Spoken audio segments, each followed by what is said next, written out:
But the bottom line, nobody heals anybody else. We all heal ourselves. You and I, we're just helping the person heal themselves. We're a conduit. We're somebody that's helping them go down their path to healing themselves. And you think about it, you have a big laceration in your leg and you go to the emergency room to get stitches. Well, the doctor on call is going to stitch up your leg and he's going to send you home. That doctor doesn't make your skin grow back. You make your own skin grow back. And that's how this works too. Welcome to the Consciousness of the Way. I am your humble servant and Sifu, Taoist Master San Qing, and welcome back, welcome back, welcome back. And I have just such an you feel the chill right now that Julie and I are experiencing. My dear friend, Julie Ryan. Ask Julie Ryan. Welcome back to the podcast, my dear friend. Oh, thanks. What a delight to be here. And this place is amazing, you guys. Oh, my goodness. It's fabulous. I'm just so grateful to welcome you into this little sacred sanctuary. Oh, when I first walked in, we were laughing because my heart was going boom, boom, boom, boom, boom, boom, boom, boom. The energy in here is it's palpable. It's amazing. It is a and place so of worship. Beautiful. Yeah. And, anyone that's familiar with the channel, and specifically if you are not, you can experience this very moment that Julie and I are having, and you feel the oscillation of this energy. It's tangible. It is the now moment. This is what we speak of, and this is why this conversation is so powerful and so important. So, my dear friend, for the audience that doesn't know who you are, which is really hard for that to happen if you're not, if you're on social media, you know who Ask Julie Ryan is. But anyway, you have an incredible podcast, Ask Julie Ryan, and you also put out all this incredible material where you have lives and you're doing healings and readings because you're such an amazing intuitive, a medical intuitive, and that comes from other roots of your journey. But why don't you share with the audience that doesn't know who you are a little bit on how you got here? Well, I'm a businesswoman and an inventor of surgical devices sold throughout the world who learned how to do woo-woo, and I'm a buffet of psychicness. So that's who I am. Which basically means that I learned how to be a medical intuitive and psychic medium. I didn't have dead people chasing me as a child. Or if I did, I didn't know it, let alone what I would have done with that information. And I just have been so interested in it, and I've been involved for about 30 years, while at the same time running companies. I've founded 9 companies in 5 industries. So I am one of those crazy serial entrepreneurs as well. And a mom and a wife and a friend and all that kind of jazz too. And I mean, it's so amazing. It's kind of an interesting thing, just the way I came from a background 30 years ago getting involved in this, which is the paranormal, the supernatural, however you want to perceive it. It reminds you that you're misaligned, and now you realign yourself when you come across incredible beings like yourself. Oh. And you make it's effortless, as it should be. This is something I always repeat. Well, it's fun. I don't think people understand the magnitude of how easy it is for Julie to tap into this stuff. And, this is the sort of things that people pursue. They have this desire to want this type of skill. Yeah. And so, this psychic ability, telekinesis, telepathy, these are all gradients of what I call a sensory perception. So tell the audience a little bit more. So you go through this stuff, you start to learn it on a material plane. Right. And then it just so happens, I got it once. I could read this energetic potential, and then all of a sudden that once turned into 5 times. That turned into, holy moly, I don't have to think about it. I just know. Right. It's like driving a car. You just get in and you turn the key or push the button in these days and you just go. And so it's rote. And that's what I teach too, is you turn it on and off at will. It takes a nanosecond. It does not require meditating for an hour and twirling 3 times on your left foot and raising your right hand and then doing 3 hops. It's just, if you want to do that, you can, but it's not necessary. So how I came about all of this, as I mentioned, I was in the medical supply industry for 30 years as a manufacturer and inventor of surgical devices. And so I was always interested in healing. And about 30 years ago, I had a girlfriend give me a book called Anatomy of the Spirit by Carolyn Mace. And she talked about being a medical intuitive. And I thought, oh, what's that? So I read the book and I wanted to know more. And back then, we didn't have the internet yet.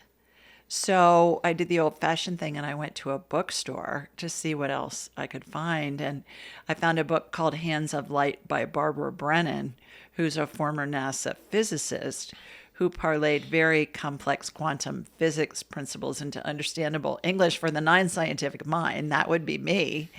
And she was using energy frequencies to help facilitate healing. And I thought, well, I've spent my whole career helping people heal, helping the doctors and the other medical providers help people heal. This would be interesting to pursue. So I called her school and I said, do you have anybody in my area teaching this stuff? And they said, yeah, we do. We have a graduate who's just opened a school. And so I studied with her for 6 years and learned how to be a medical intuitive and psychic medium. And it was hilarious because my family and friends would say things like, why are you doing this? And I'd say, I don't know. And they'd say, what are you going to do with it? I'd say, no clue. And so here I am 30 years later and doing it full time and just having a ball doing it. So the buffet of psychicness includes, and by the way, that is trademarked, that term, because, I have patents and trademarks. I know how to do this stuff. So we can talk to your dead grandma. We can talk to anybody you want, their spirit, whether their spirit's attached to their body or not, whether you knew them or not is irrelevant. I'm like a human MRI. That's most of the work that I do because people are wanting medical help. And I connect with somebody anywhere, even in a galaxy far, far away, I can find you. And then I hook into you energetically. And then it's like I got a hologram of you in my mind's eye and I can see broken bones, torn ligaments, viral infections, bacterial infections, cancer. I had a client this morning in the UK, and he's been diagnosed with esophageal cancer, and it's stage 4 because they found lesions in his liver. And so I got him on my radar. I said, those aren't cancer lesions. You got mold exposure. He's got mold in his liver. His liver's trying to, get the mold out of his body, the mold spores. And he said, well, that makes sense because my liver functions fine. Why would it be fine if I have cancer in my liver? I said, you don't. It's mold. So, yeah. I mean, that's crazy. So Right. you get this know-all medical talking head. You put your faith into them. Yeah. And then they give you this, basically in our world, we just call it a hex. And you get hexed with this idea that I have no hope. And then if you truly are of the ilk that there's something greater, because they have that innate knowing that that's how they end up on your doorstep, is they have this knowing there's something, there's way more. Yeah.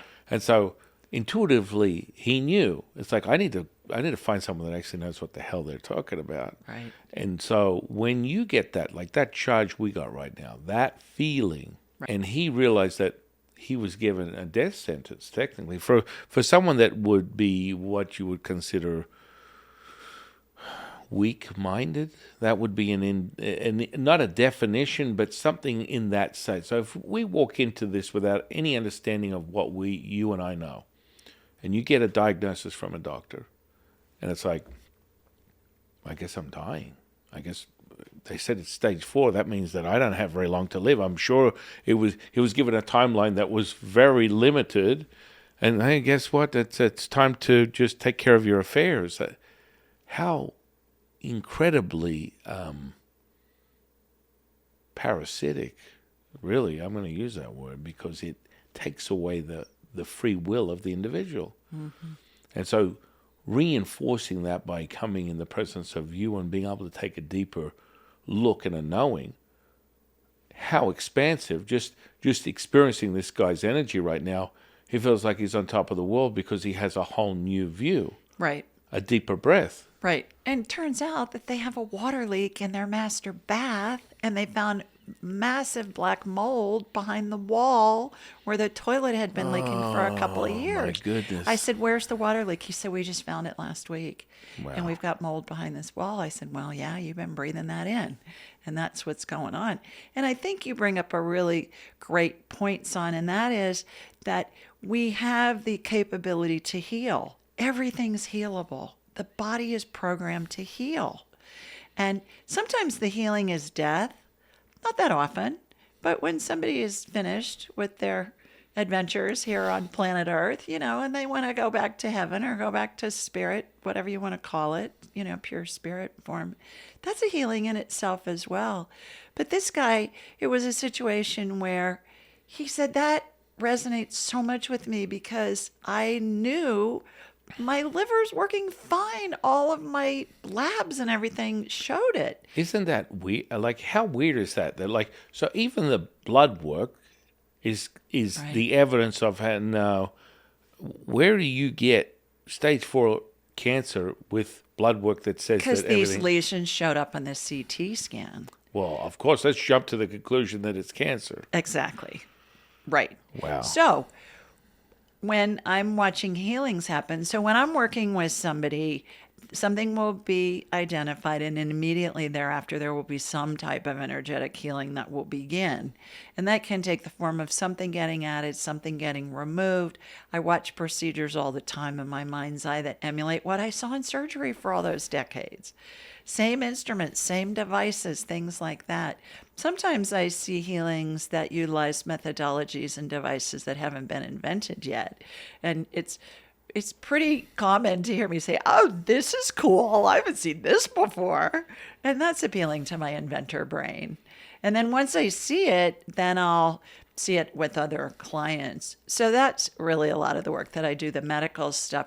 And I believe that it's part of the healing equation. Certainly it goes with Western medicine and Eastern medicine and energy medicine and, all the other alternative medicines. They're all pieces of the healing puzzle. But the bottom line, nobody heals anybody else. We all heal ourselves. You and I, we're just helping the person heal themselves. We're a conduit. We're somebody that's helping them go down their path to healing themselves. And you think about it, you have a big laceration in your leg and you go to the emergency room to get stitches. Well, the doctor on call is going to stitch up your leg and he's going to send you home. That doctor doesn't make your skin grow back. You make your own skin grow back. And that's how this works too. Same thing. So we can do medical stuff. We can do pet communication. We can do pet healings. We can talk to your dead pets. We can do past life stuff, spirit guides, angels, all that jazz. And then a lot of the work that I do too, Son, is I've come up with what I call the 12 phases of transition, which is what everybody goes through as they're dying. And we're all going to die at some point, right? And it's how we're surrounded by angels and the spirits of deceased loved ones and pets as we're going on that journey towards going back to pure spirit, or in a lot of instances, we call it dying or death. The interesting thing about that is I can identify who the family members are. And they'll say, "Oh, that's Grandma Ann. Oh, that's my horse, Charlie," or whatever. I love it when farm animals are in the room. And I'll say, "Did your mother grow up on a farm, or does she live on a farm now?" And they're in Australia or someplace. They'll say, "Yeah, how'd you know?" And I'll say, "Well, there's all these farm animal spirits that are in the room." And I start describing them, and they'll say, "Well, yeah, that was her cow, Molly, and that was her pig, Wilbur." And it's just so much fun. But the interesting thing about the 12 phases of transition is there's university-based research that shows that 90% of people at the end of their lives see the spirits of deceased loved ones and pets in dreams or visions, and they find it very comforting. So most of us who have had the opportunity to be around somebody at the end of their lives, they'll say, well, Grandma was hallucinating because she was seeing Grandpa who'd been dead for 20 years. Well, come to find out, Grandma wasn't hallucinating at all. Grandma was actually seeing her husband who'd been dead for 20 years. His spirit was there. And I call them the Welcome to Heaven Committee. So that comes in really handy when a family has a loved one at the end of their lives, and they want to take time off work and they want to be there at the end. So we can say, okay, they're in phase 7 or they're in phase 9 or whatever. And it just gives them some information to help them make those decisions to be able to be there with their loved one. It's really interesting that the phases, whenever I work with someone who's transitioning, I watch the energy move through the energy system, which is basically housing the potential that makes this physical body realized, right? Right. So everything that I've ever experienced, I've probably transitioned a couple of dozen people in my natural born life as a priest, and you witness this, and it's really powerful how it's almost like you're turning the lights out. So as the energy proceeds up to an ascending level, Right. out through what we call the byway at the top of the head, Right. you have this profound moment at being able to see, as you experience and train and able to teach people how to do this, Right.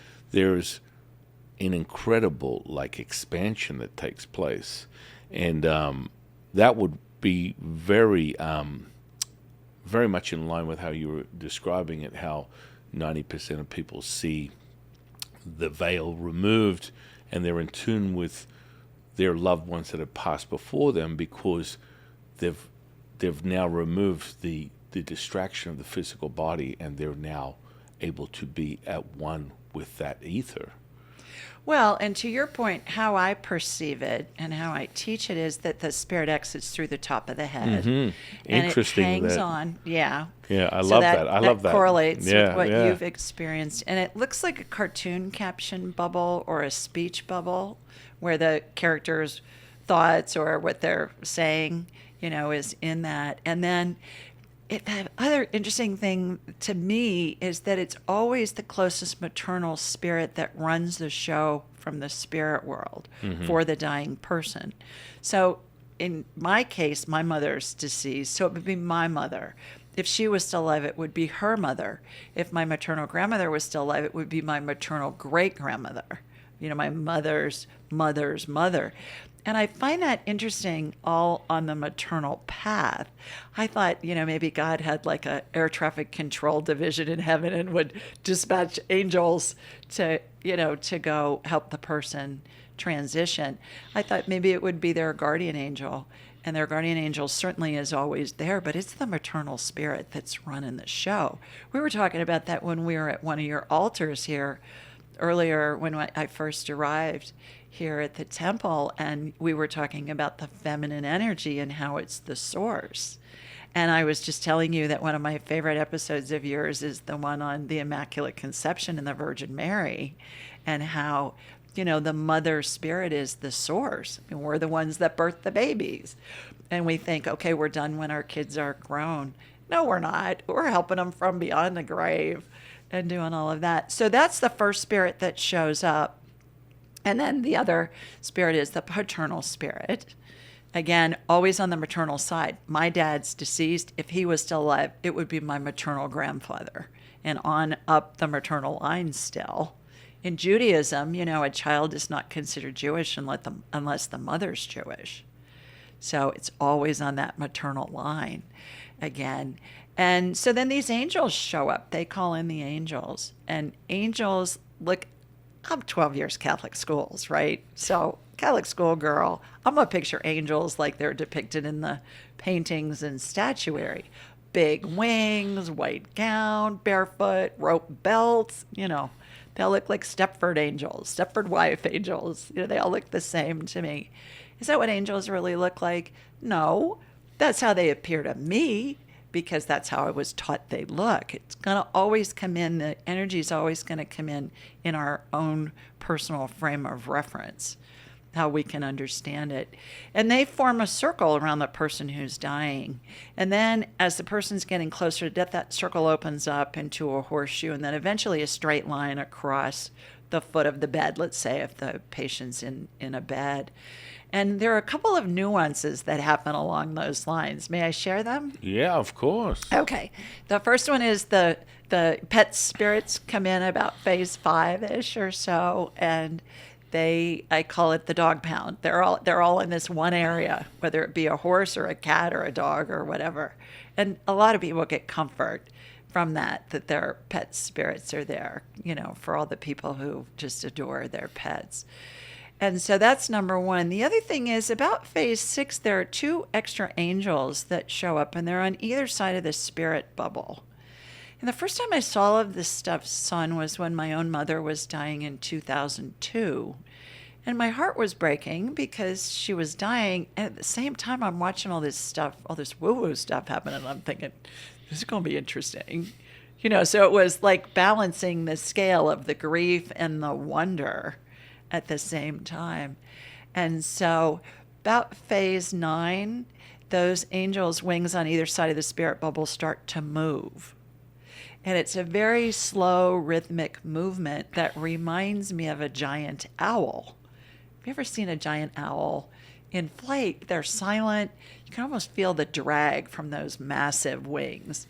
So these angels' wings moved very slowly and methodically, and they were creating an upward pull that formed a vortex above the spirit bubble that was attached to the top of the head. And I thought, okay, this is really getting interesting now. So what happens is the spirit, this is my experience, the spirit exits through this vortex. NDEers talk about going through the tunnel, right? I believe that's what's happening. They go through the vortex, and it's created by these angels' wings that are in movement. So when I was writing my book, Angelic Attendants, What Really Happens as We Transition from This Life into the Next, I was led to just do some research online. So I put in owl vortex wings, and I found out there's this thing called the wingtip vortex, which is an aeronautical engineering phenomenon that happens with everything that flies, every jet, every plane, every bird, every bug, every kite. And there are these vortices that form that cause upward lift. And I thought, oh, for heaven's sakes, here's something that I'm What watching are the chances? in the spirit world. And there are just probably hundreds of thousands of aeronautical engineering drawings and articles. And you talk to any pilot, they all know about the wingtip vortex. And so I see it every time that somebody is dying. That's what creates the lift to help the spirit evacuate from the body. The other important point to note here is that everybody goes through the 12 phases of transition. And since time doesn't exist in the spirit world, it can take less than a nanosecond, or it could take days, weeks, months, years. But everybody goes through that, where the angels surround them. Their deceased loved ones are there. The Welcome to Heaven committee is there. And one other interesting point, too, I have a client last week that told me that she's a hospice volunteer. And she said that she gets called in to sit with patients in what her agency calls the 11th hour. The 11th hour is they're ready to transition. They're usually not able to communicate. Well, that's phase 11 in the 12 phases of transition. There's a correlation there. So I thought that was really remarkable as well. I'm just fascinated. Not just the fact that you're an incredible ability to describe these things in detail, and that, from my experience, comes from the experiencer and the detailed knowledge that you acquire from that experience in of itself, right, and the palpability that just us talking about this, the emanated heat that comes from our physical bodies that we can feel in this space. It's like, okay, I don't need to understand the woo-woo to know that it's real. Yeah. And it's so powerful. I want everyone, any of my students, disciples, 126ers, subscribers to this channel that love these conversations, because when we have these conversations, they're excited because it's like another page that they get to embody the experience in of itself. So experiential now moment comes from this union, the communion that is created. And then the veil is removed, the physicality is removed, the material, and now we have the energetic potential that is unlimited. And so your story and the way you describe it in such detail, you couldn't put a gun to someone's head and go, write it down, create it quickly. Yeah. Unless you experience this. Yeah. There's abilities that some people have. You could say they have incredible imaginations, but I can validate it because there's traits of things from my own experience that is so powerful that will correlate with your very journey. And the thing that excites me, and I think everyone watching, and of course yourself, is the way that we were brought back to a childlike state of just excitement and fascination with the now moment that's happening right now. It's so exciting. And you have the epiphany. And that's that charge that we're getting right now. The epiphany of, I experienced this before in potential a process of thought, but then it was validated once again in this very moment. Right. And, within a parapsychologist's processes, this would be called precognition. This is the now moment. And that's what's so powerful, because I see your excitement. I get the same way. Mm-hmm. And it's like, oh, you can't make this stuff. Oh, my goodness, Well, it you has can't make it a up. component of magic, this has a glorious component to the death process, which is heart-wrenching for most people. And I believe that people have been able to see these phases of transition with the angels and deceased loved ones and all of that since the beginning of time. I just buried my best girlfriend last week, as you know, and was at the funeral mass. And in the Catholic funerals, there's a prayer said at the end of every funeral mass, and it's called In Paradisum, which in Latin means into paradise. And it talks about how your loved ones and the angels will greet you and lead you into paradise. And I thought, holy Moses, people have known this for eons. Again, when I was writing my book, I was led to research, where did that prayer originate? And I learned that it began as a 5th century Gregorian chant. Well, perhaps it took till the 5th century till somebody was well educated enough, because people were illiterate until about 100 years ago, right? I mean, in most cultures, 200, let's give them 200 years. And certainly some of the most learned people were men living in monasteries and synagogues. So perhaps it took till the 5th century till some monk wrote down what goes on when somebody's transitioning and they're surrounded by angels and the spirits of deceased loved ones, and they lead them into paradise. And so, okay, I think all cultures have been able to see this since the beginning of time.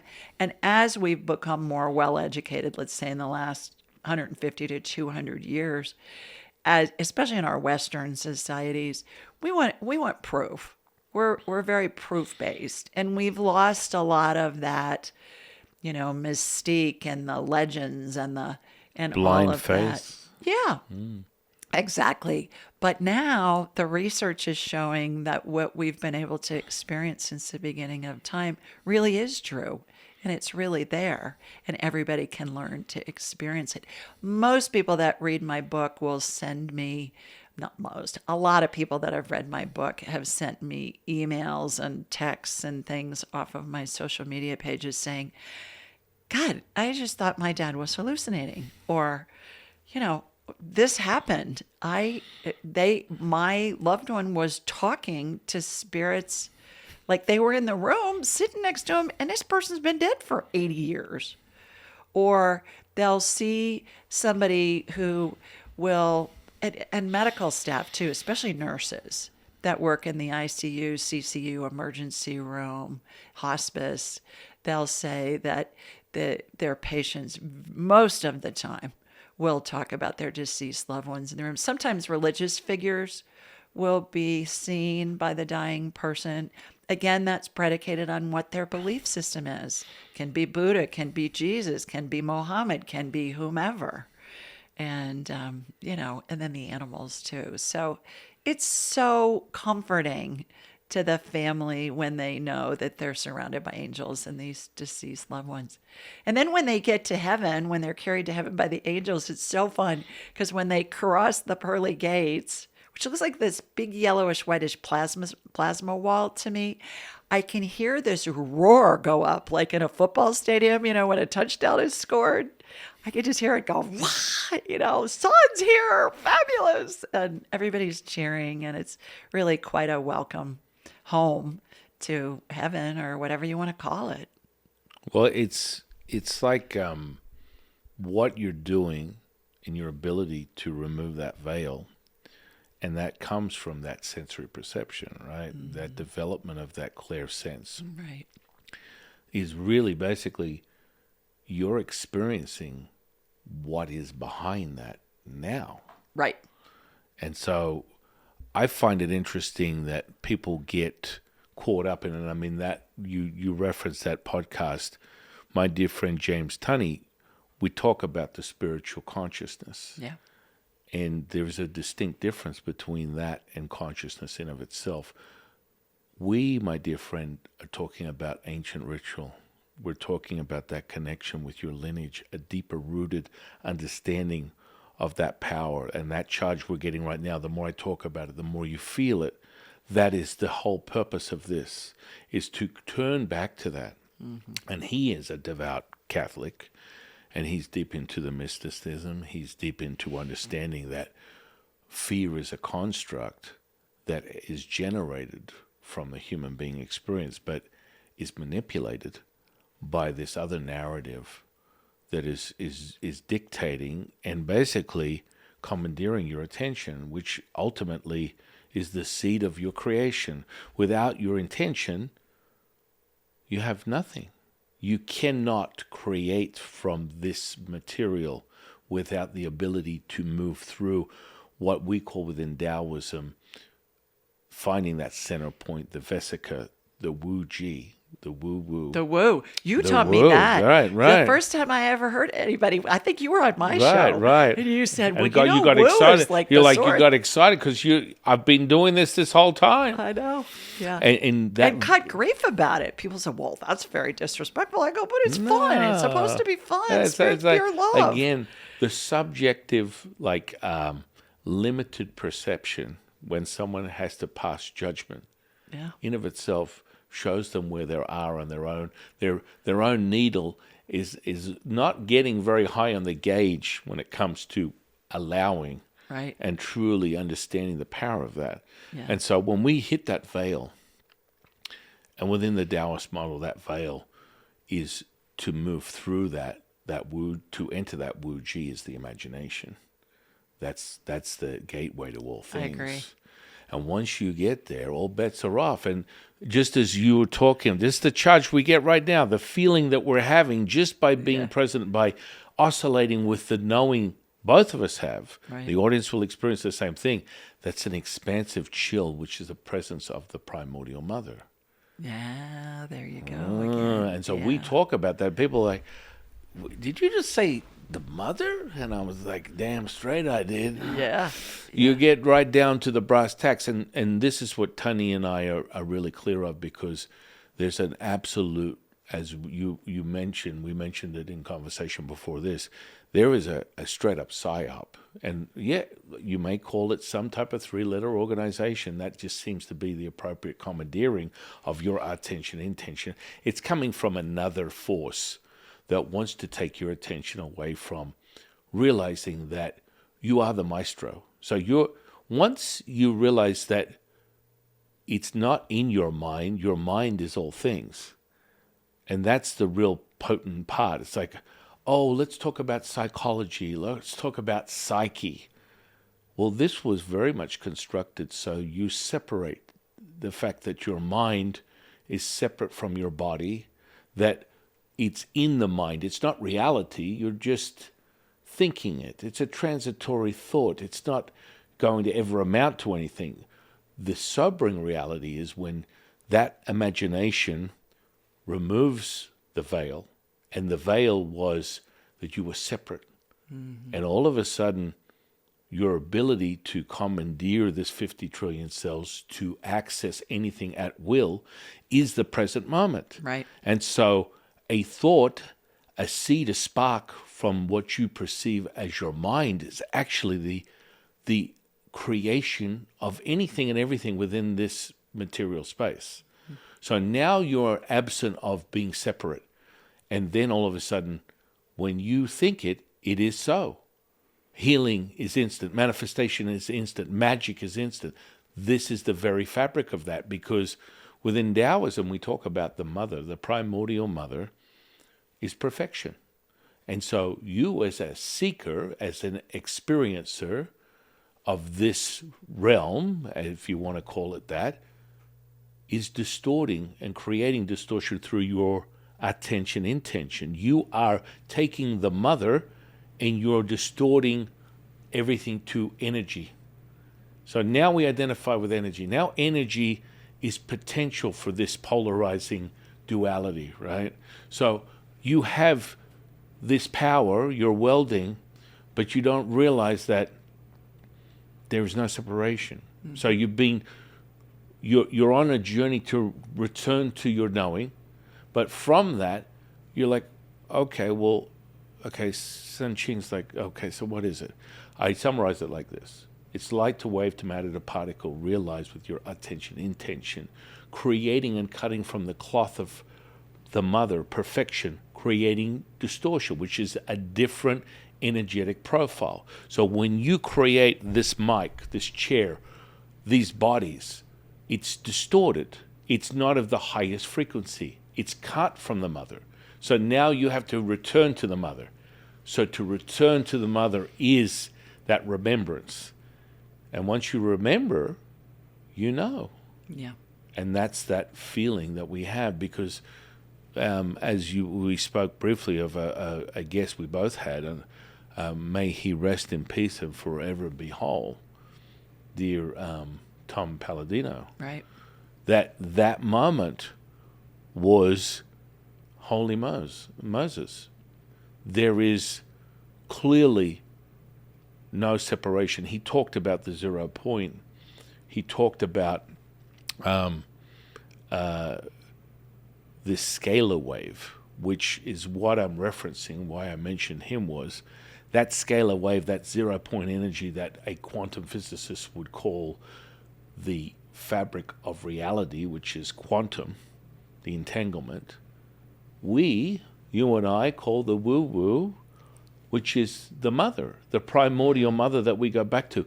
This is a frequency beyond the electromagnetic spectrum of this realm. So we have the transitory electromagnetic spectrum. So this is everything that gets contorted into whatever you perceive. Right. From your attention intention. You are the creator of this. And to return to the mother, to have a profound mystical experience, like being in the presence of Julie and having her read your energy and give you a healing through that now moment, she is bringing what we call the resonance. And so that resonance is generated from light to wave to matter to particle, attention, intention, creates the distortion, which is called energy. That's what this spectrum is. An electromagnetic spectrum. Everything is energetic potential. Right. It has a different frequency. So what do? How do we return to the mother? We must show you. And that feeling comes from the energy. The energy has a vibration. That vibration has a frequency. That frequency, if met, i.e., the resonance of the primordial mother, God, Tao, Buddha, is not the same electromagnetic spectrum. If you talk about Stephen Hawkins, have you ever heard of this guy? Sure. So he talks about his consciousness scale, right? Okay, I guess, I've measured my brain waves and witnessed the physical healing, fused bones, lesions disappear before my eyes. I've seen all this stuff. This is not unusual. This is another day in the office. But the truth is, my brain waves are between 100 to 400 hertz, which totally goes against his consciousness scale wave, where you got to be at 963 hertz to be enlightened. So there's just the now moment that doesn't have, it's not measurable. You are able to experience it. The measurable component is the self-realized evidence, which is what we were talking about earlier. That skepticism that comes with the manual of the human condition is how you enter into a knowing, because you can experience all this stuff. It goes beyond the words. We can say all we want, oh yeah, blah, blah, blah, talking head, excitement, all this. But Julie can show you an evidence-based experience where I've just entered the ether, and here's a piece of information. I was just talking to Grandma, and someone's eyes go, bang! Exactly. And that's what I love. Yeah. That's what excites me. And when I see your excitement, it's like you're a little kid, just like I am. It's like the first time, through your own admission, you've been doing this 30 years, me too. It's like the first time I ever experienced it. It's really fun. Right? It's really fun. Do you think that's has everything to do with us, that gratitude, that appreciation, that value is what keeps us in that oscillating resonance? And from my admission, that spirit realm shares that through me as a catalyst and conduit to transmit that into this space. And everybody has the ability to do this stuff. We all come in with a preset vibrational level. It's been my experience, and I've heard this from a bazillion spirits. I like to say, when we sleep at night, we go back to the factory presetting of spirit, which is a really high vibrational level. So when somebody's grieving, I'll often suggest that they ask their loved one to come visit them in their dreams, because their brain relaxes and they rest when they're asleep, and they've gone back to that high vibration level. And it's easier for their deceased loved one's spirit to communicate with them because it's the same channel. I always like to say spirit doesn't communicate on the I feel crappy channels because the vibration's too low. And so it's like you're on the country music station and you want to listen to classical music. Well, that's not what they're playing on that station. You got to get in the same resonance, the same frequency. It's like tuning the radio dial to 102.7 instead of 89.6. And that's where that spirit can communicate. The other thing is, you bring up a really good point, and that is fear. Fear is a low vibration. And everything that feels badly, our internal GPS system is emotion. How does it feel? So anything that feels good, yeah, you're in a higher vibe. Anything that feels badly, you're based in fear, whether it be anger, jealousy, boredom, grief, actual fear. Those are all vibrations of fear. So the key is, how do we discern between what's an authentic fear, what's a rational fear, something's going to harm us or kill us, and what's an irrational fear? Because 99.9% of the thoughts we think that feel badly are based in irrational fear. So Spirit gave me this download one day. You're going to love this. And I call it the 2-minute rule. Have you heard me talk about this? I want a refresher. I'm liking it already. You had me at hello. So when we have a thought that feels bad, we ask ourselves, it takes a nanosecond, ask yourself in your head, is this going to kill me in the next 2 minutes? It's a yes or no answer in this game. If the answer is yes, get out of the road before the bus runs you over. That can hurt you or kill you very quickly. If the answer is no, it's an irrational fear. By using that little tool, it keeps us out of fight or flight, because the body doesn't know what's a real fear and what's a fake fear. The body is an autonomic nervous system response. We immediately go into fight or flight. Our adrenaline levels, our cortisol levels go up. Our blood rushes from our brain into our heart and our extremities so we can run away. We lose clarity. And so this keeps us out of being in fight or flight and coming up with all these crazy imaginations of, well, if this happens, then that's going to happen, then that's going to happen, then that's going to happen. I mean, no, we're making it all up, and there's no reason to suffer over it. So the 2-minute rule is so useful. The key with it is it works in every situation. It's free and it's convenient because you can use it in any situation and you can use it anywhere your brain is, and your brain's usually with you wherever you are. So the 2-minute rule. I teach this to little kids. I have several children's books and we talk about the 2-minute rule. I don't say, is this going to kill me with little kids, but I say, is this going to hurt me? They get this. And the stories from moms and grandmothers primarily will say, I picked up little Johnny from school and he said, Mommy, I used the 2-minute rule today on the playground. And the mom will say, well, what happened? And little Johnny will say, well, Sammy stole my ball that I was playing with and it made me really mad and I wanted to go beat him up. But I thought, well, if Sammy steals my ball, is this going to kill me in the next 2 minutes? And I knew, no, it's not. And so the mom said, so what did you do? And he said, well, I went over and I talked to Sammy and he said, can we just play ball together? And Sammy said, yes. And he said, I feel like I have a new friend. What great problem solving for a first grader who's 6 who understands this.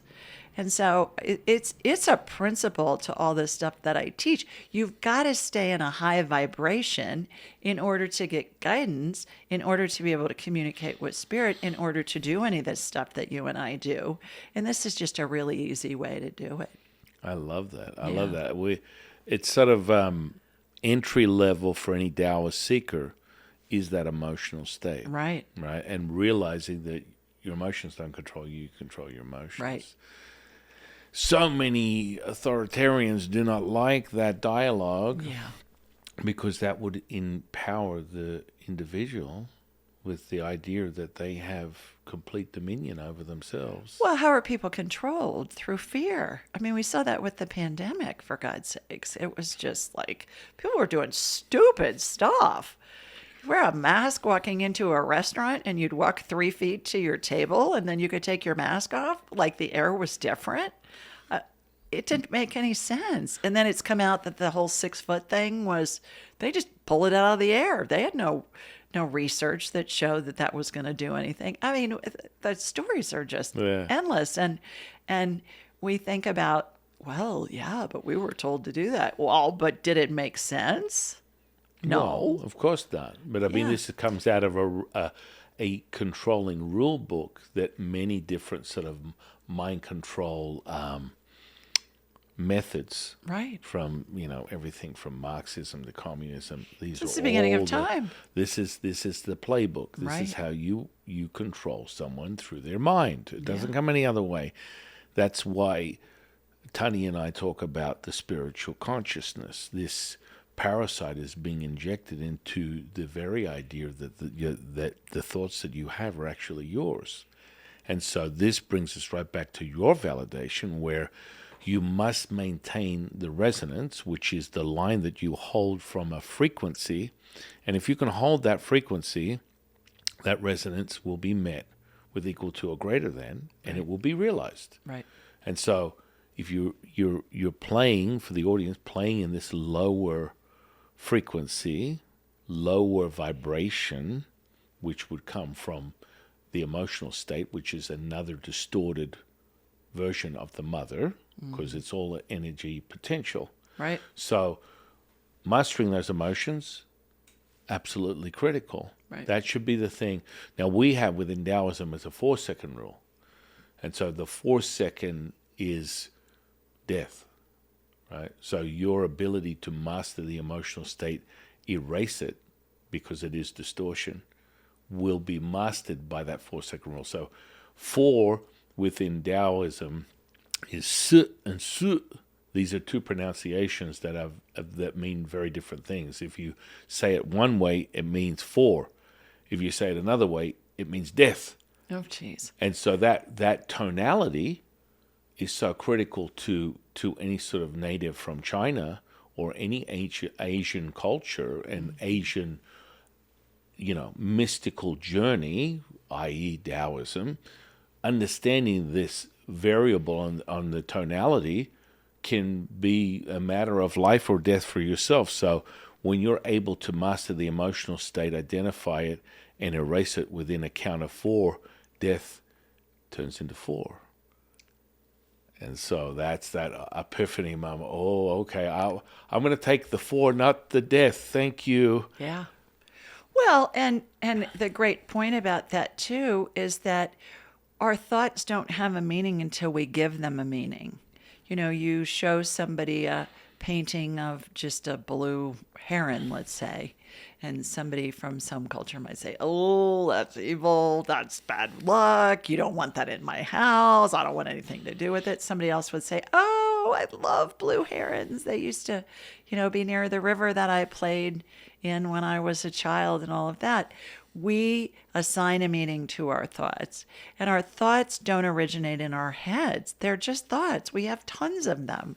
So when we use the 2-minute rule or the 4-second rule, it's a way for us to have a technique to help them not have control of our lives. And what I find, and I know you experience the same thing, when you feel good most of the time, you attract more good feeling things. When you feel badly most of the time, you attract more bad feeling things. And people say to me, "Well, it can't be that simple." And yet it is. And I know you would agree. Oh, 100%. I mean, Yeah. this comes back to within a Taoist model, everything is a bellows. So everything is contracting and expanding at the same time. You're all things and nothing at the same time. So it regresses back to the simplicity of the childlike state. So if everything is contracting and expanding at the same time, the center point for a Taoist, the Vesika, the center point of all things, the Wu Ji, is the mother. And so how do you obtain that? It's like, okay, that makes no sense. That's beyond woo-woo for me. You're Jufu, you're saying everything's contracting and expanding. What in Tao's name am I supposed to do with that? I'm a basket case. It comes back to the simplicity of one question. Is your glass half empty or full? Yeah. That's it. Yeah. And people are like, "Oh, I get that." Yeah. And that's exactly so. When you're at your lowest, you're really at your highest. So in that contracting and expanding, you're all things and nothing at the same time. This comes back to a dear friend of mine, Tom Campbell, who assigns consciousness as being aware you have choices. That's it. Mm-hmm. So as you're contracting, as you hit that low point that you perceive, and as Julie has just shared with us, we are perceiving that because we've assigned that as being bad. Right. This low point is bad. I am feeling an emotion that associates with bad, a lower vibration, depression, sadness, grief, hopelessness, helplessness. These are lower expressions of what someone will perceive within this polarizing electromagnetic spectrum, right? Again, we come back to always the bellows. You can identify everything within that yin and yang, the deciphering code that is a universal thing. I can be standing in a line at Starbucks and I will have someone in front of me with a big old yin and yang tattooed on the back of their head. And I go, "Wow, that's amazing." And they're like, "What? Where did you get that from?" And they're like, "Well, I was down at the strip the other night. I got my drink on and something told me to put this on the back of my head." And I'm like, "Well, what does that mean to you?" I don't know. It's just good or bad. It just makes me feel whole by having this identity, by having this symbol. And for a Taoist, this is a decipher. Mm-hmm. This deciphers all things. You put it as basically the template of your reality, knowing that everything is polarized, knowing that everything is duality. Mm-hmm. And by using this template, you know that yin is within yang, yang is within yin, making everything complete. And your perception is the bellows. Again, not assigned, as Julie said, not assigned until you create the meaning, the identity. Now, if I had a remote viewer here, which is basically what Julie and I do, right? But it's some people seem to think there needs to be another category or title for it, right?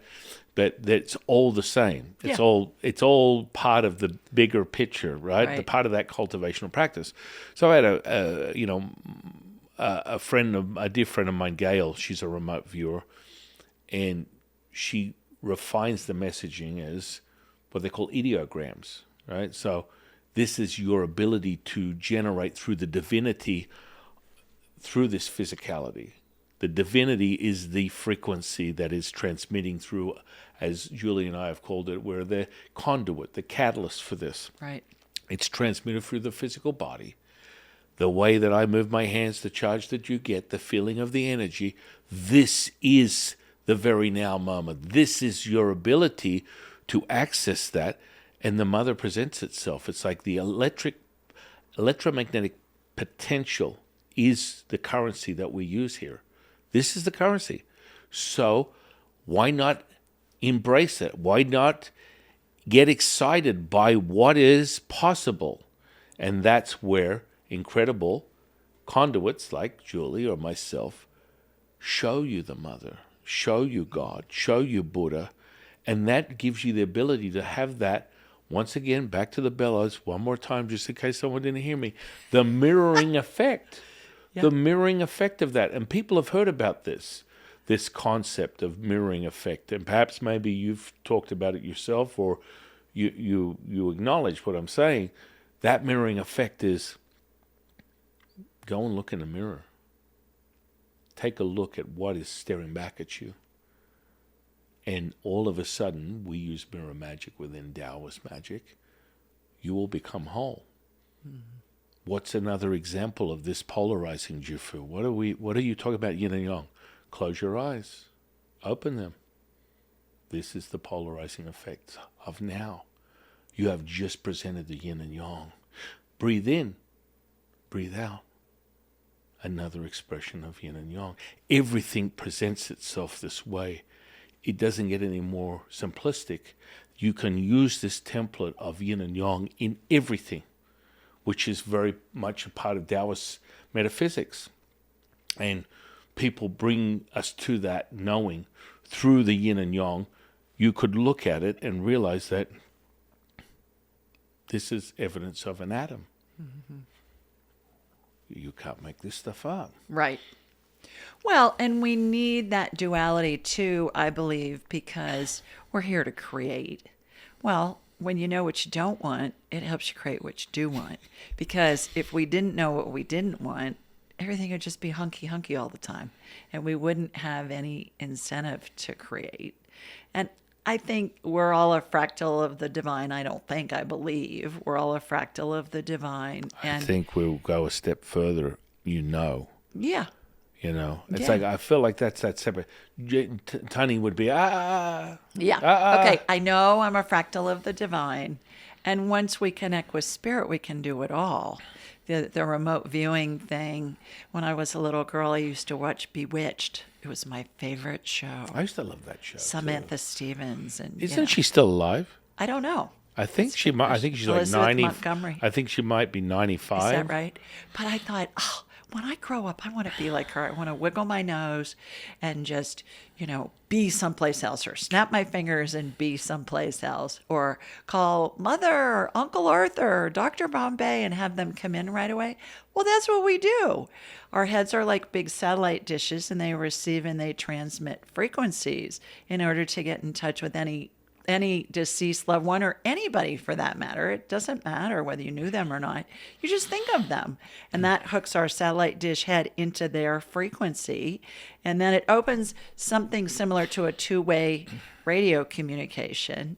And so we just say something either aloud or in our minds, and we're going to get an answer. And how we know that that's coming from that deceased loved one, for instance, is it's that first thing, fast as you can snap your fingers. It's that first thing that comes into your head, sometimes before we've even thought the thought all the way. And as I've mentioned several times, it doesn't matter whether you knew the person. Who do you want to talk to? Elvis, Napoleon, Mother Teresa? It doesn't matter. You just think of them, and you're immediately connected to their spirit. Remote viewing, I do this all the time. And I often do it for clients who have a loved one having surgery.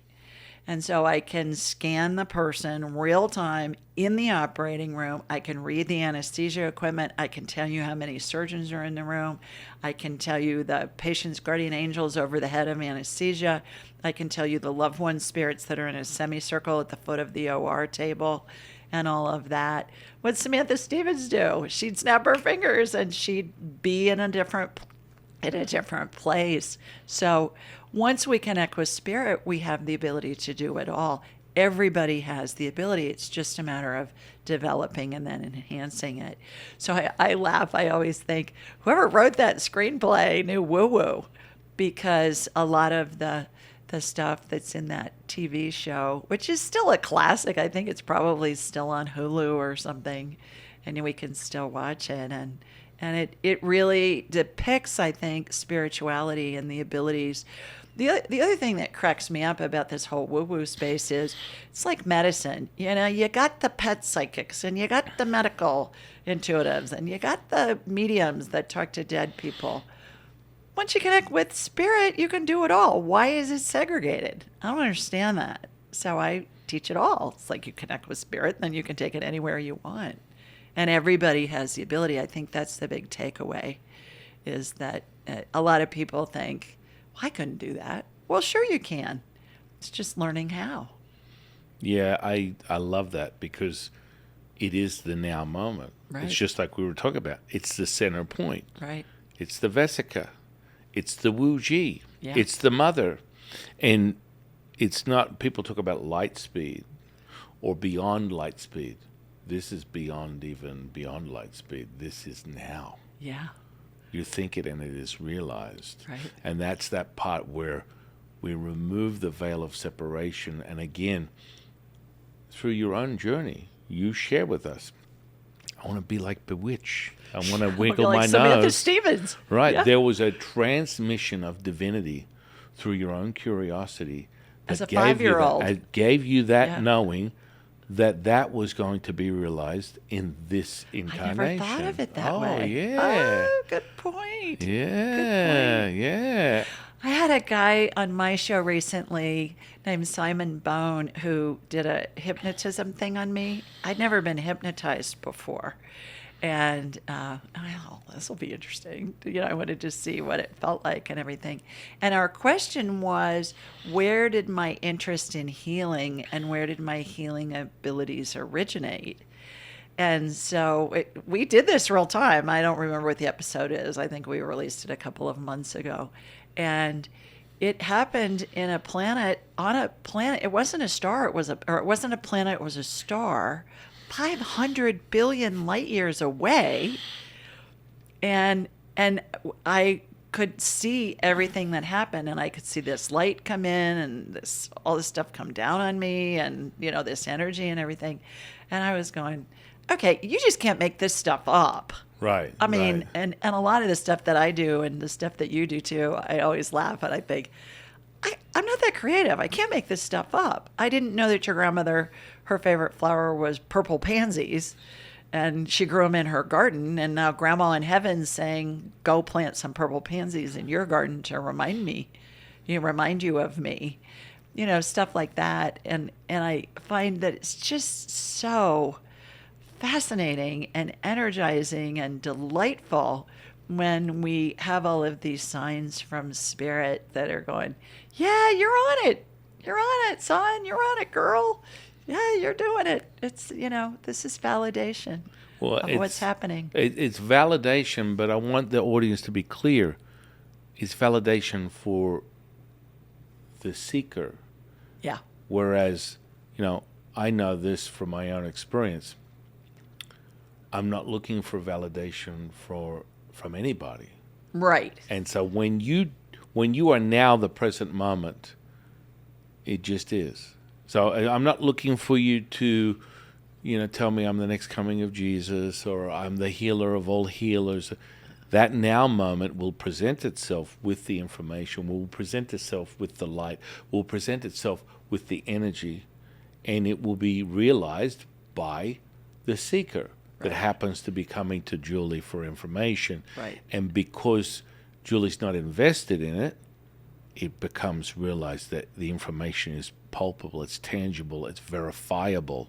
And that's the part where we fall back into our little childlike state and get so excited and giddy because, holy moly, and that's realized. Right. That is realized by the person seeking. And we're not going, oh, I don't know. And this is the part where, what is it? The scam of 1-800-Psychics back in the late 90s and early 2000s that, oh, I feel like there's a dead person and they could be old. Yeah, my grandmother died. Yes, your grandmother died. That's right. She's right here, and she likes the color blue, purple, red, green, yellow, and orange. Yes, it's orange. That's right. And this is where back in the day, and I think it's been a whole revolution for this space. Mm-hmm. That in the last 5 or 10 years, the validation of conduits like yourself and myself that can really bring an experience that is true to the seeker. Right. And it's validated by them. Yeah. There's no nonsensical woo-woo. Yeah. It's happening and it's being verified. Right. And all of a sudden the hacks, I'm just going to call them hacks. It used to be a hobby of mine. Every city I would go to, I'd look for the local psychic, and I end up doing readings on them. And they're paying me over because it's just it is. It's kind of like what they call within the world of mind manipulation. The playbook that some of these scam artists would use would be cold reading. So cold reading is a term that most mentalists, and we're not talking hermetic mentalists. We're talking mentalists like illusionists, like David Blaine, like Darren Brown, like Colin Cloud. And so I'm always fascinated by this because you and I are actually transmuting PK touch, which is psychokinesis. And we're showing the individual this in real time, creating a psychodynamic loop, emerging the energetic potential and having people being able to play with that. And then I have a conversation with these mentalists and they want to run for the hills. They're like, oh, no, I don't believe. There isn't a magician that believes in that. Oh, I don't believe it. It's just a trick. Yeah. And I'm like, what about spoon bending? A trick. And I got a dozen friends that can bend and melt spoons with their mind for real. Yeah. I teach people how to do that. And you're on the whole thing. It's just a trick. Yeah. And you get excited. But this cold reading thing is how a lot of these magicians validate what we do and go, well, that's how you do it. You take a micros. So there's this thing where you can dial in the micro expressions of an individual and through a series of questions extract the type of information that could validate a name, validate a person, validate a place. But it's not actually you tapping into the information. It's manipulating the person's ideomotor, which still is a divine transmission. This is a divinity moment, right? So the ideomotor would be, I'm talking to my loved ones, and you are the expression of that. So someone would go, I've got a pendulum. Let me use a pendulum. That's just the divinity transmitting through your physical body, through this tuning fork, giving you answers. Right. And that's what Julie and I are doing. Yet these hacks, these magicians, want to downplay it to a body language, observation, which I also teach people if they want to know where the hacks come in, because linguistics and body language and NLP, all that kind of stuff is part of what they consider a scam within a hypnosis plane, right? So you were talking about hypnosis. When you get into some ambalistic state, which is what prescribes their regression, it's a transmitted state of awareness. Right. You want to downplay it as hypnosis. I like to use hypnosis as entry level. Yeah. That is something that everyone should have a base understanding of. It's always good to nurture these things. But cold reading is an art form of micro expressions and body language that someone can extract information from you, or furthermore, even distract you enough to implant information in your mind to believe it's yours. So these are all these sort of like manipulative tools. Julie's like, what? How did we get to this? Yeah. I'm thinking, I do my best to stay out of the weeds. Oh, you don't. People don't understand the mastery that Julie has, and she makes it effortless, and she's doing it for reals. Yeah, but I tell my students that I say, I don't know how all this stuff works. I don't need to know. I just know it works. I don't want to get stuck in the weeds. I want to get to what are we working on here? How are we going to get it done? What can I do to help this person? I'm here to serve. How can I do that? Sometimes people will say to me, clients, they'll say, oh, I'm so nervous to talk to you. I'll say, nervous? What are you nervous about? It's just me. You know, if you could see me, I'm in t-shirt and shorts and my hair's in a ponytail and I just came in from my walk and there's nothing to be nervous about. And I think that's really the key too, is for people that we're all here to serve each other. And when we stay out of the weeds and we realize, okay, it's spirit working through me and with me to help you in whatever healing you need, whether that be medical, whether that be grief, whether that be whatever, helping you alleviate fear of taking a new job or moving to a new city or whatever. That's what's happening, and spirit works through all of us. And when we can stay open to that, then we are able to help one another. And that's the biggest charge there is, because when you're helping somebody else, it's serving us. You know, we have the energy flowing through us, so it benefits us. And in the meantime, what are we doing? We're benefiting the person with whom we're working. So it's a win-win situation, and it's such a joy. That's the big thing. This is the most joyful stuff I've ever done. And without a business plan. I mean, I've never done anything without a business plan before. I don't look at measurables or stuff like that. It's just I go where I'm led. And it's just so joy-filled. And what an honor to be able to do this at this stage in my life and to be with people like you. I love the way you approach it, because I attribute my accessing or my misalignment to my alignment, remembering who I am, to that very childlike state, where I just accepted it. You may remember my story, but 30 years ago, it started with me, start the training on the path as a Taoist priest, and some of the rituals I was just reading off like a menu, and poof, it materialized. Right. I remember when you healed your friend's mom's foot, wasn't it? Gangrenous to pink in color in 40 minutes. And she knew that you would be able to heal her before you even showed up that day. Right. And you were just her daughter's friend who was just like a regular kid. I know. It was like, you can't make this stuff up. Yeah. And I think that's that innocence that Julie and I still value so much. We're so grateful for the innocence, because then all of a sudden, as one of my teachers, Jade Emperor, would always say, when you accept you know nothing, you'll know everything. Yeah, that's a good one. And that really sums it up. Yeah. It's like... Well, and once you connect with spirit, you have access to universal intelligence. And I have a communications degree. Well, people say to me, well, how did you invent surgical devices? Are you a doctor? Are you a nurse? Are you an engineer? No, I have a communications degree. How did that work? I didn't know about woo-woo back then. I was in my 20s. I was 25 when I started my first company. But I knew that there was a problem. I knew that I had an idea of how to correct the problem. I know how to hire people. I hired engineers that drew up my ideas. I have patents.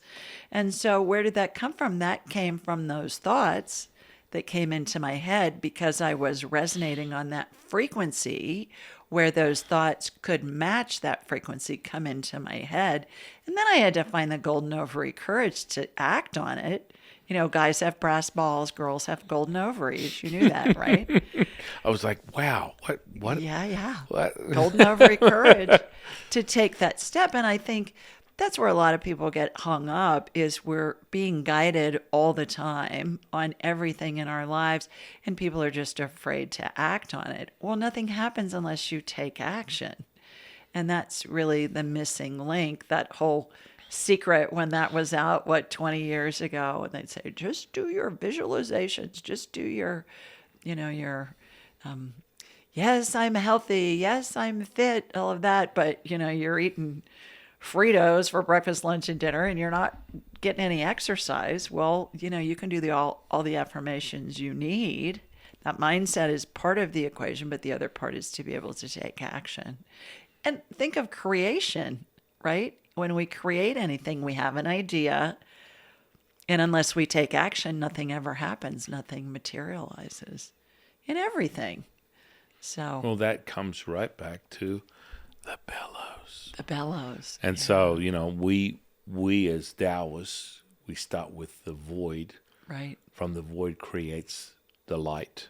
The light is the seed within the womb of the primordial mother that creates life itself. Through that cycle of 9 is generated this present moment, and that is present in everything. Mm-hmm. And of course, the human form is part of that cycle. Isn't 9 very connected with, we were talking about your episode about the Immaculate Conception, 9, the novena, you say, the prayer for 9 days, the 9 months of gestation for a human to be born, to cook in the oven with a human from conception until delivery. That 9 is a very important number when it comes to all things maternal. And, and that's really fascinating. The other thing that you brought up that I think really resonates with me too is how we create out of nothing. And what happens when we reach our goal with something? It's not about getting there, it's about the journey. That's what I've realized here now in my mid-60s, that every time we have an idea and we get it, even if it's through a circuitous route, maybe it's not how we envisioned we would get to the end result, but we reach the end result. What do? We immediately create something else. We think up something else. So I think if we can understand that the fun is in the journey, and all the twists and turns, and there is no right, there is no wrong, there's no good, there's no bad in the spirit world. It's all just an experience. I've heard that a bazillion times from thousands of spirits over the years, that when we're going through something horrendous, even, all those spirits in heaven are going, cool, what's he going to create out of this? How's that going to end up? What's happening? Because what I've been told so often from spirit in heaven is they think of something and it immediately materializes. So they think it's fun to incarnate into the human form because we have the ability to create and go on those adventures to figure things out as we do it. And then there's a part of me still that thinks, why in the heck would anybody choose something horrific? And then I go to, well, it's benefiting me in some way. Do I understand it right now? No. Is it feasible that I'll understand it when I'm back in spirit form? Yeah. So I hold on to that. And then that gets me through it. Well, yeah, I mean, that fundamental distraction for any human being, right, is what's my life purpose? Right. What is my existence? And I get this often from seekers, students. I do too. And they're like, why? And I always answer with, why not? Well, we're here to create. And people are like, hang on a second, what do you mean, why not? Well, in that form, that desire, that creation form, is Wu Wei. Within Taoism, that's the effortless action, effortless effort. So that fluidity will present itself in that creation, and it cannot be replicated. It cannot be a cheaper RNA version of DNA. you'll know when you're at that center point. Right. It all comes back to that feeling. Yeah. It's undeniable. Well, and you just think of even the Lady of Justice. You know, she's got scales and they're balanced, right? In Kabbalah, you've got the, you know, the feminine and the masculine, like in the, you know, in the Tao stuff, the feminine and the masculine. When it's even, you've got creation. That's a creation point. So The Wuji. and it's fascinating to me how similar, if not exact, philosophies are in all religions and cultures and all of that. We're all saying the same thing. It's just presenting it in perhaps a different way, but it's all the same thing. And it's exciting. Yeah. I think the most important thing is to see, and this is where you return to the ritual. The ritual is inherently the foundational point for any seeker, is to realize that there's this cultivational practice that you can access, and from that, creation. But if you dismiss it, as is, I always remind people, there's a million entities, spirits, energies, infinite, that everything has its own resonance. God to Jesus, to Buddha, to Tao, to Lao Tzu, to, you know, Bodhisattva, whatever it is, that unique resonance is, as you put it, a fractal of this experience, this very moment. That fractal is presented, as we would call it, within what we call perfection.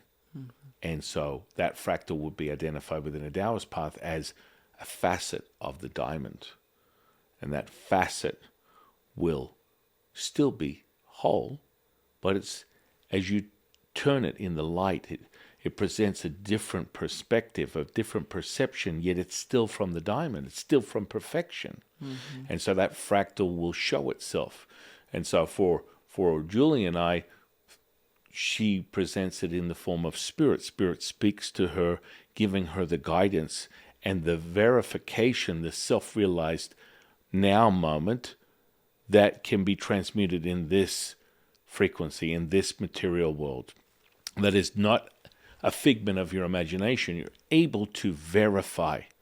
That's the difference. Right. You know, we're not just playing with transitory thoughts of you know, dancing in the daisies, you know, the wonderment of Wizard of Oz. There's evidence base here that brings it from removing the veil, revealing perfection, the mother, in this distorted reality that makes it profound, that turns it into a miracle, that turns it into manifestation, that turns it into healing. Right. And that's where, holy moly. Well, I see organs and body parts get generated with stem cell energy that sometimes show up on subsequent scans at the doctors or the hospitals. And over the years, I've had doctors call me and say, "What are you doing?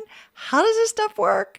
And so I explained to them what's going on. We're just replicating cells in warp speed energetically, and it's similar to what the body does on its own all day long. The other thing that came to mind when you were talking about being able to verify things, past life scans are so much fun for me. And I don't do hypnosis. I end up, I have this technique that came in. I wasn't taught this, but it came in from spirit. Have I told you about this? No, I don't think so. Oh, it's really fun. I stand in this hallway, this endless hallway, very narrow walls, very tall ceiling. And in the hallway are these 12-inch by 12-inch mirrors lined up perfectly vertically and horizontally. Tons of them. Each mirror represents a different lifetime. They're big. They're like 12 inches by 12 inches. So let's say I'm standing in the sun hallway, right? And we ask a question, you know, was he a healer in a past life? And then the mirrors that correlate with that question will come out from the wall as if they're on a hydraulic arm being pushed out. And then I'll say, show me the one that correlates the most. That one will come out the farthest. And then like Alice in Wonderland, I'll walk into the mirror and it'll be like I'm walking into this lifetime. I'm walking into the scene of a movie, and I'll be given where it was, when it was, a little bit about what happened. And then we'll will try and see how that corresponds with what's going on in your current life. It always does, 100% of the time.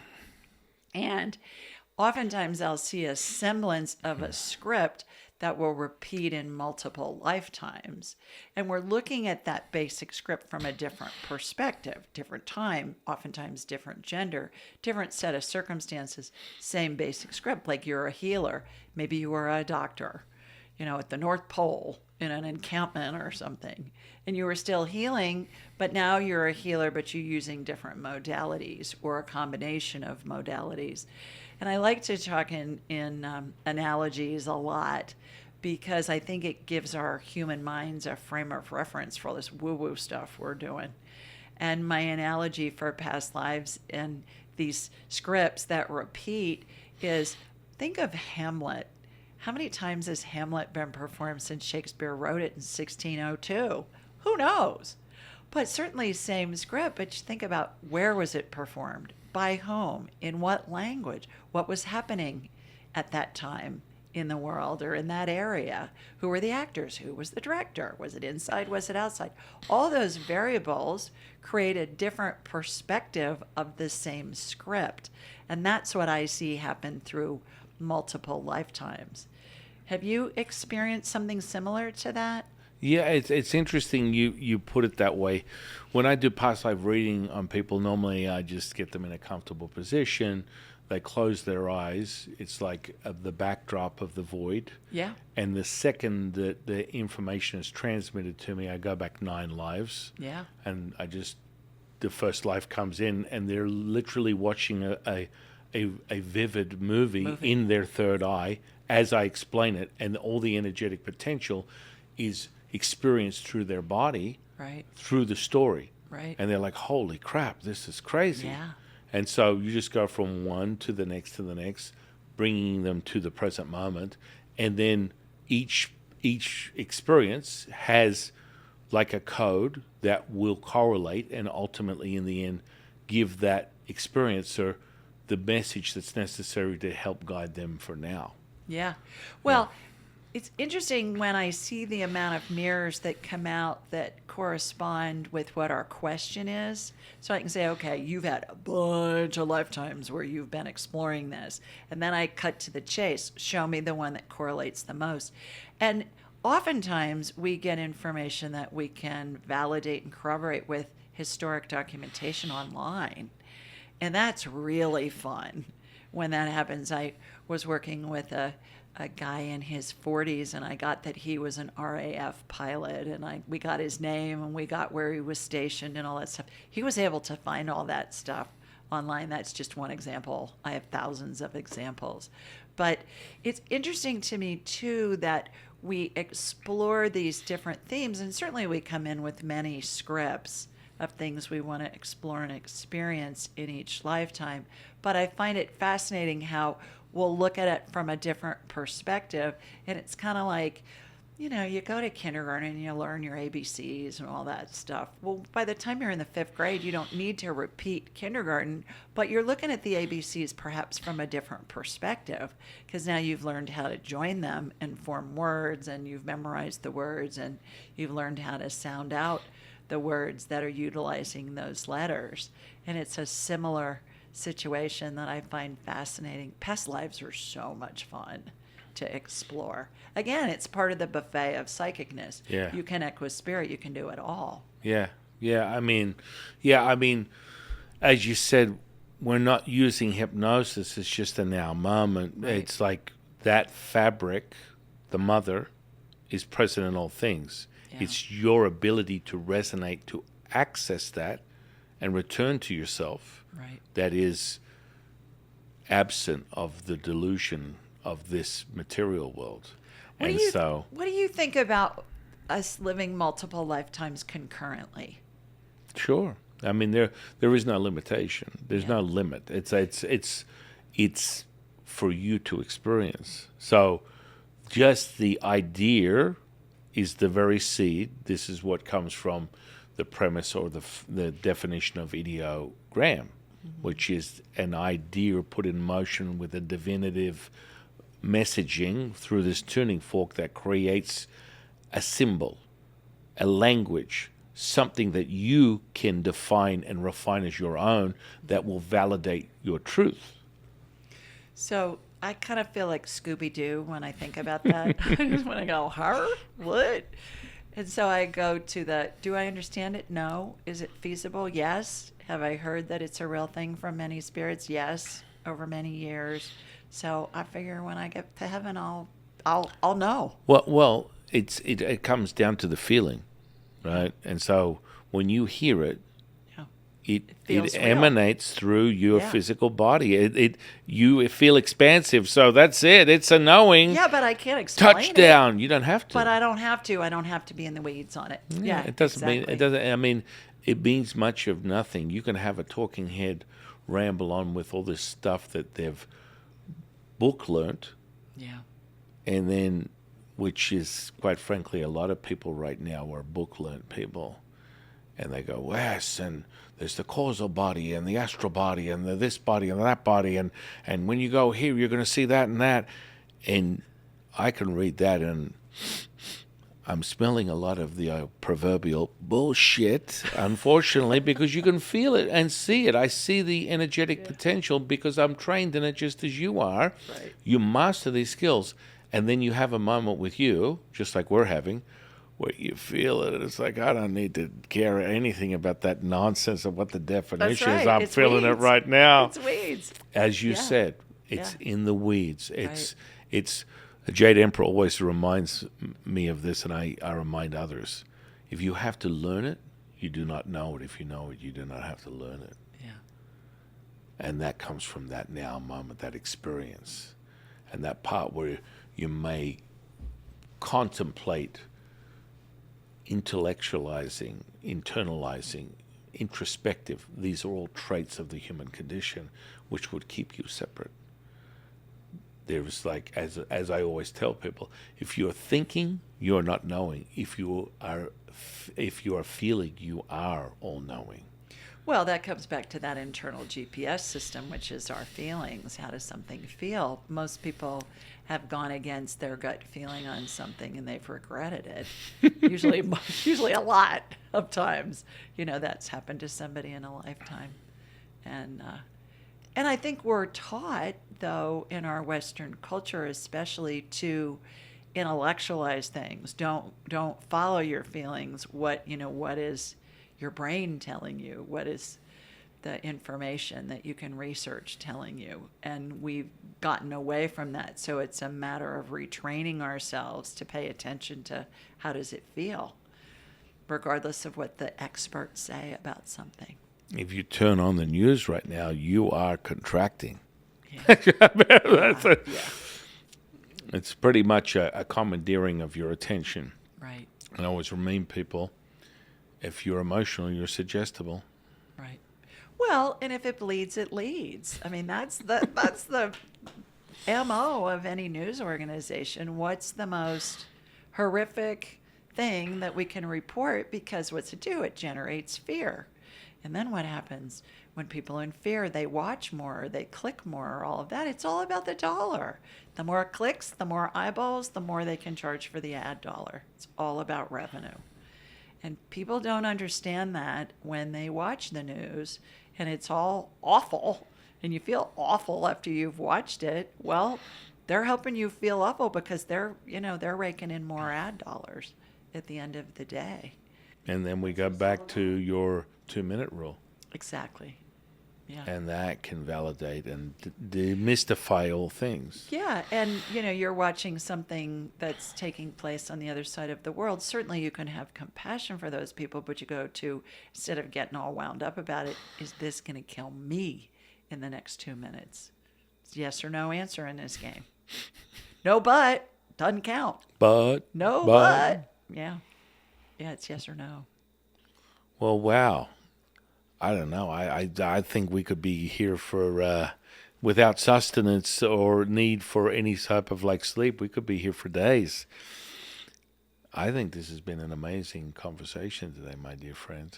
always just a delight to be with you. And we we come up with things to talk about.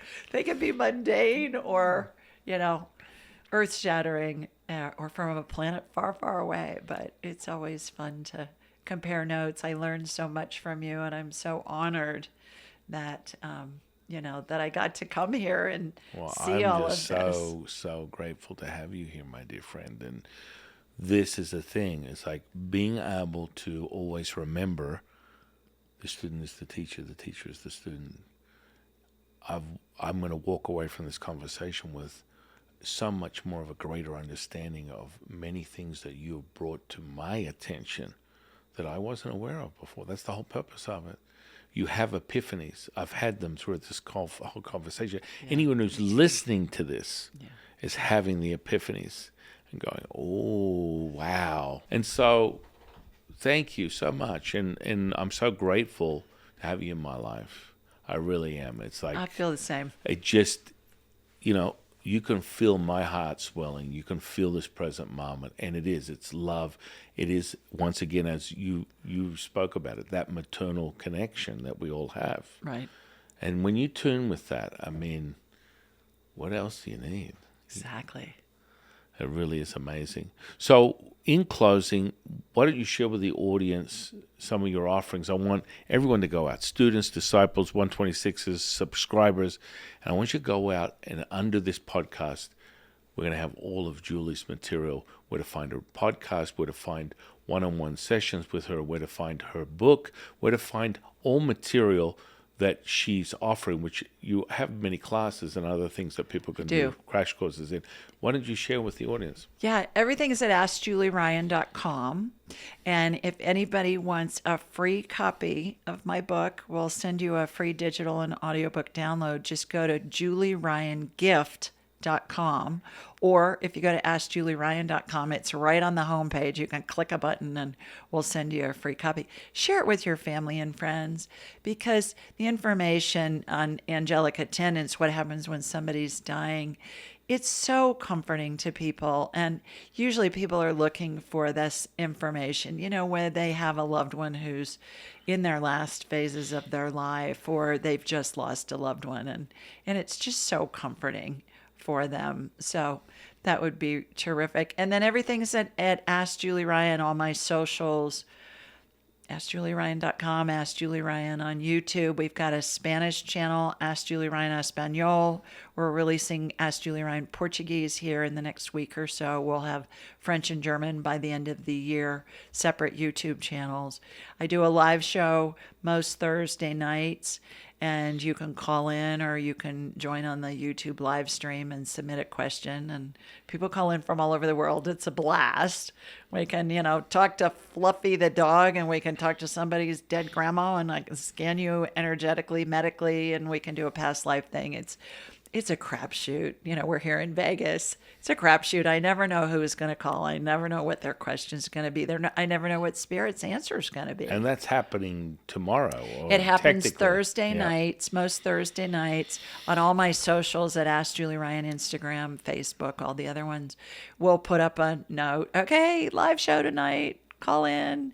With your question. You can get on my newsletter thing on my site, and that's a question somebody's submitted.